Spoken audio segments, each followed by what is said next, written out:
Dá para confirmar a equipe para domingo com o Marcelo Oliveira no meio-campo, Marcelo Hermes na lateral esquerda, o Luan de volta e na frente, quem joga? Então, eu já tenho na minha cabeça a definição do time para domingo, mas eu vou preservar um pouco para manter uma dúvida, né, principalmente para o nosso adversário, porque eu acho que faz um pouco diferença com relação à entrada de um ou outro jogador. Isso acho que pode ser uma pequena vantagem, uma vantagem significativa, manter preservado até o momento do jogo, né? O certo é que e o bom é que o Luan voltou a treinar hoje e se tudo correr bem, ele sim está confirmado o retorno, né, para o jogo de domingo. Roger, no treino de ontem, deu para acompanhar que você pedia muito para que o time, vamos dizer, o de baixo, pressionasse a saída de bola do time principal, dos zagueiros, e forçando muito ali que eles trocassem a bola, a zaga trocasse a bola, que fizesse aquela marcação alta em cima dos teus defensores titulares. Tu espera isso do Flamengo, uma pressão alta do Flamengo para cima do Grêmio, e isso pode definir também a tua escolha no meio-campo? Não, parte da estrutura da atividade, ela parte do princípio, né, do que eu trabalho de um modo geral para a equipe independente do adversário e parte da estratégia do jogo. No último jogo, um jogo do Flamengo, em alguns momentos o Flamengo marcou um alto, né, no último terço do campo. Isso fez com que o Corinthians tivesse que arranjar soluções dentro dessa marcação um pouco mais alta. Também foi por isso, mas também costumo treinar sempre essa questão para que a gente não tenha só a possibilidade de sair lá de trás com a bola longa e brigar pela primeira, para daí sim depois articular, né? Para que a gente consiga e os nossos zagueiros tenham bastante tempo a bola nos pés e em alguns momentos possam ser os nossos primeiros construtores na nossa saída de jogo. Roger, o doutor Cedar Pacheco agora nos comunicou a pré-temporada do Grêmio vai ser em Porto Alegre. Você que tem a questão psicológica, física, tudo. É uma vantagem fazer em Porto Alegre essa pré-temporada para o ano que vem? Em alguns aspectos, é importante sempre salientar essa questão. Eu fiz, talvez, entre Bento e Gramado, né, Gramado Canela, foram os lugares onde eu devo ter feito mais de 20 pré-temporadas. E sempre muito bem recebido pelo pessoal, né? As pré-temporadas foram muito boas. Mas à medida que hoje o clube conta com uma estrutura sensacional, né, de treinamento, né, com 2 campos em excelente estado e bastante semelhantes ao que a gente costuma enfrentar nas competições, e mais do que isso, a nossa estrutura, né, de musculação e suporte no que diz respeito à prevenção o descanso, a reabilitação, né, a recuperação dos jogadores. E a opção pela pré-temporada em Porto Alegre visa atender a critérios técnicos e para a gente consiga usar a nossa estrutura na plenitude. Eu acredito que isso nos dá um grande suporte e a possibilidade de fazer essa pré-temporada em casa, né, mas é um regime igual que se a gente tivesse em qualquer outro lugar, né, regime de concentração e dedicação, foco absoluto nessa questão. Roger, ainda sobre definição de time, falasse no singular ali de uma indefinição que tu não vai revelar, até para poder aproveitar que o adversário não sabe. Quando tu fala uma indefinição, fica apenas no meio campo, ou o ataque também tu pode, com a volta do Luan, tu ter ainda uma... Eu falei no singular? Falou? Não, mas definições então pode ser. Mas como eu disse, não vai mudar muito na questão do que eu já venho utilizando. O que pode acontecer é optar por começar o jogo ou por um ataque, né, com um pouco mais de fixação aí na figura do Bobô, ou optar por um ataque mais móvel, né, invertendo a ordem, né, porque desde que o Bobô está conosco, ou até mesmo quando o Brian vinha sendo utilizado, ou ora entrava como opção, né, jogando, né, na figura de um centroavante mais fixo, Em alguns momentos a gente abria no segundo tempo, né, para um ataque mais móvel, né, e pode ser que eu tenha essa possibilidade, né, de entrar com um ataque de diferente característica para um jogo específico como esse. O Pedro, pode ser o Everton, que entrou muito bem, né, diga-se de passagem, no jogo contra o Vasco. É um jogador bastante interessante. O Pedro tem uma recomposição e uma chegada na área boa para a gente também. Então, ainda resta lapidar só a última estratégia e formatação para esse jogo. Roger, a gente tem visto uma certa queda de rendimento do Grêmio em casa nessa segunda etapa do Brasileirão, no segundo turno. E, na verdade, o torcedor acredita, o próprio time acredita na força da arena, né, na torcida em massa no próximo final de semana. Quero saber se ainda dá para reverter essa desvantagem do Grêmio que tem caído nos números jogando em casa. Caindo nos números, né? E, com relação ao rendimento, o rendimento abaixo do que a gente vinha jogando talvez tenha ficado para o segundo tempo da Chapecoense, né? E no primeiro tempo do jogo contra o Vasco, em alguns momentos, que a gente foi dominado pelo Vasco, mas conseguimos nos defender bem, né? Os resultados aqui talvez não tenham sido os ideais, principalmente partindo do princípio do jogo em casa, né? De 3 jogos, nós temos uma vitória, um empate e uma derrota. E essa derrota em casa, que talvez possa dar essa impressão de uma queda de rendimento, muito em função de fatos específicos, né, em algum momento dos jogos e pelos resultados. Mas claro que isso denota um decréscimo no nosso jogo. Esse ponto de equilíbrio é que a gente procura sempre buscar. Buscar esse equilíbrio em função das atuações e dos resultados numa constante no jogo inteiro, né? Não só no início, não só no meio, não só crescer no final do jogo, que a gente consiga ter esse equilíbrio durante os jogos inteiros, que vão nos dar os resultados que nós desejamos.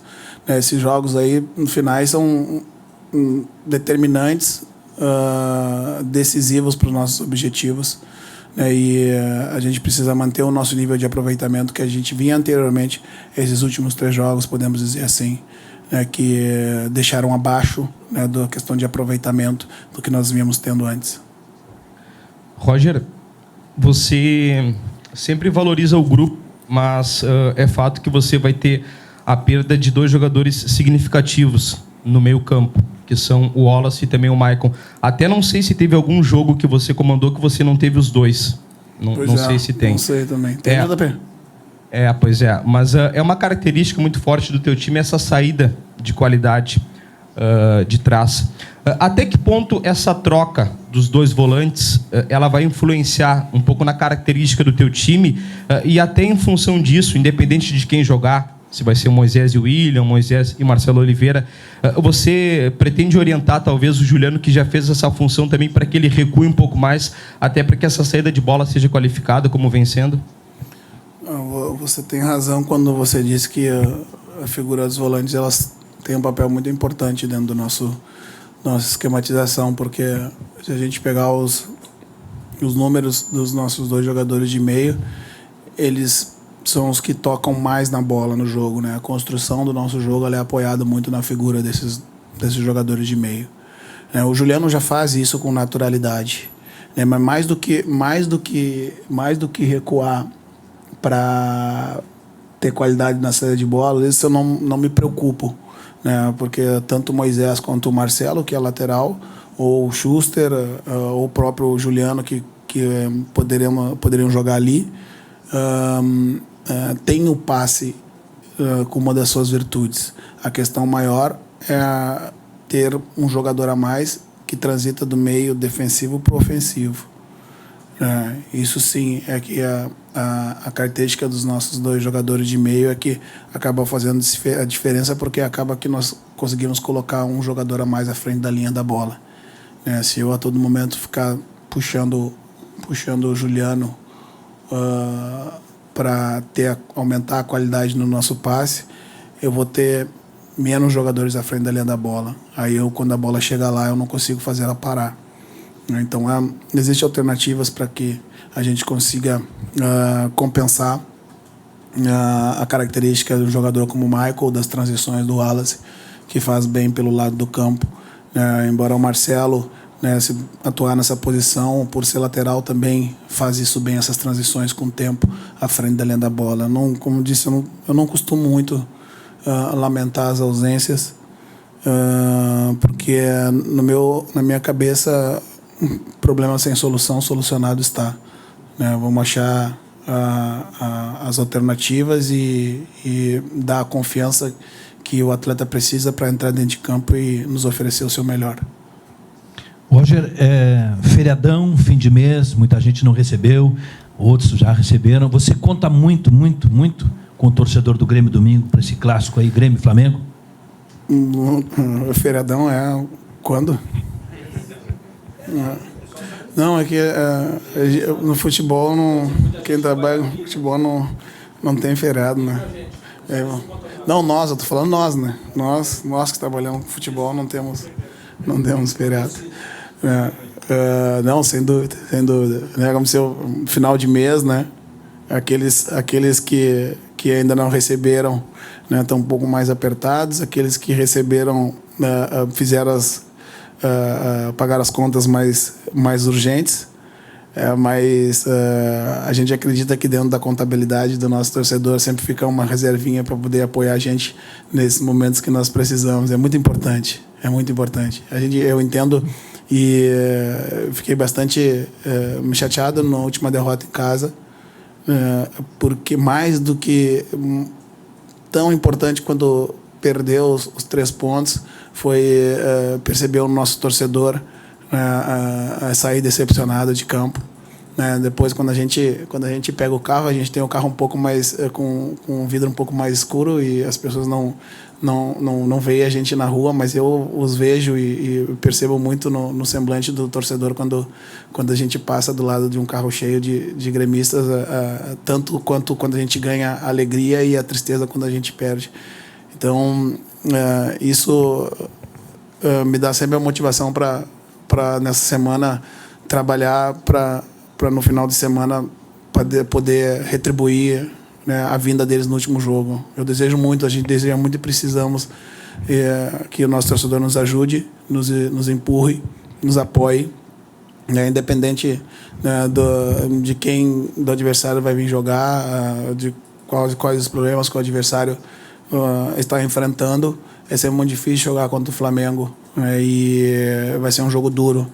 E a gente resgatou muita coisa com nossos torcedores. Nós estamos prestes se não da conquista de um título, que a gente sabe que é isso que o nosso torcedor deseja há muito tempo, mas da possibilidade de no próximo ano estar presente numa competição importante, né, e poder brigar, né, pela real possibilidade de dar ao torcedor uma conquista. Então, nós precisamos muito da presença dele e pode ter certeza que dentro de campo nunca vai faltar intensidade.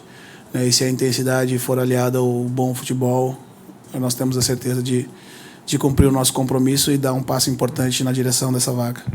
Roger, queria saber de ti o que Moisés te dá naquela função ali e se dá para pensar nele com uma sequência de jogos, né, já que o Michael está fora, ou se isso vai ser visto mais à frente por tu ter outras opções de repente. O Moisés, eu conheço o Moisés há pelo menos 4 anos, porque como auxiliar técnico eu via jogar na base. Sempre me chamou a atenção o Moisés pela maturidade, né, do seu jogo, jogando no sub-20 e depois tirando informações dele, daí confirmou que essa maturidade se valia, pois o Moisés já vinha do Lajadense tendo disputado mais de 50 jogos pelo profissional do Lajadense. E é um jogador, então, experimentado, né, que jogou em alto nível, e aceitou vir para a base de um clube grande para tentar uma sorte melhor. Então, é um cara que tem bom passe, né, tem um chute de média distância muito bom, tem uma boa bola aérea.